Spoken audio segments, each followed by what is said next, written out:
Bonjour, je m'appelle Stéphane de la clinique Santé et Guindon. Je suis physiothérapeute diplômé en ostéopathie. Aujourd'hui, je vais vous parler des raisons pourquoi les gens ont mal au cou.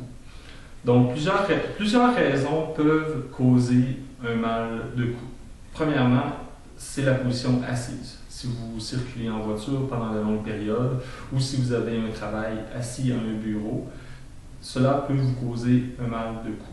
Parce que vous avez les épaules arrondies vers l'avant, vous avez l'impact au bas. Autre chose qui peut causer un mal de cou, c'est une toux chronique. Donc une toux chronique type, vous avez eu une pneumonie, vous avez toussé beaucoup. Vous avez eu un rhume, vous avez toussé beaucoup. Et ça peut avoir un effet sur les poumons et les muscles qui sont attachés sur les côtes qui causent un spasme de ces muscles-là. Le poumon peut se cicatriser et avoir une mobilité réduite générale de la cage thoracique. Donc, si vous voulez, on va aller regarder qu'est-ce que ces postures-là ou ces mots-là ont comme effet au niveau anatomique plus spécifiquement. Donc ici, vous avez le diaphragme. Donc, si vous toussez beaucoup, cela peut avoir un effet sur le diaphragme, il peut venir en spasme, peut avoir un effet sur toutes les fascias ou les saran wraps qui vont s'attacher à l'intérieur de la cage thoracique.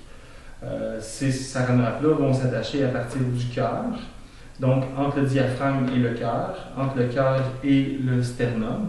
Autre chose qui peut causer un mal de cou, c'est un accident de voiture automobile. Un accident de voiture automobile va impliquer beaucoup de compression au niveau de la tête avec le whiplash et avoir un effet aussi sur le sternum. Quand vous avez votre collision, une des premières structures à être impliquée, c'est le sternum.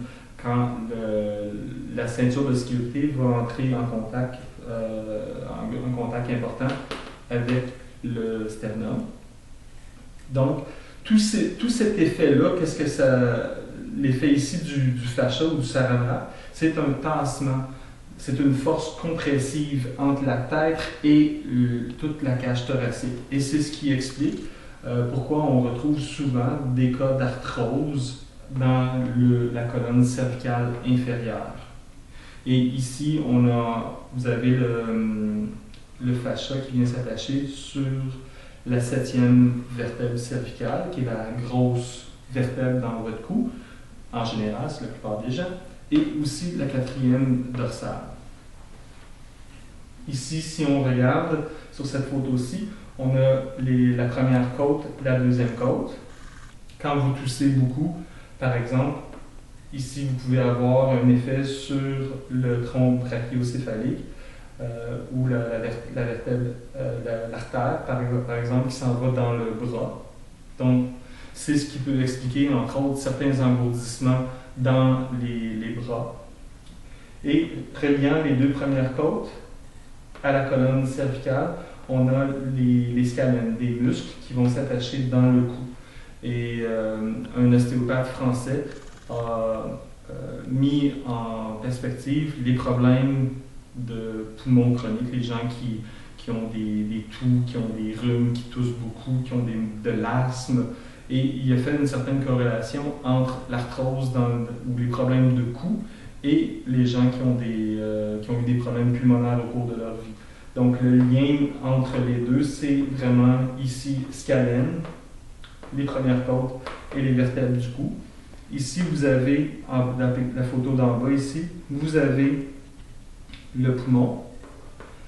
Sur le dessus du poumon, vous avez le dôme pleural, c'est la structure en haut ici.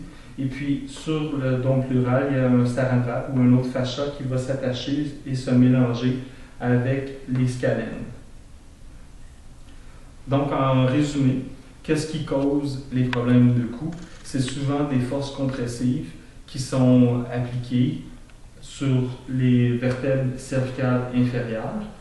Et puis, ces forces compressives-là proviennent en général d'un très grand manque de mobilité du thorax supérieur. Merci.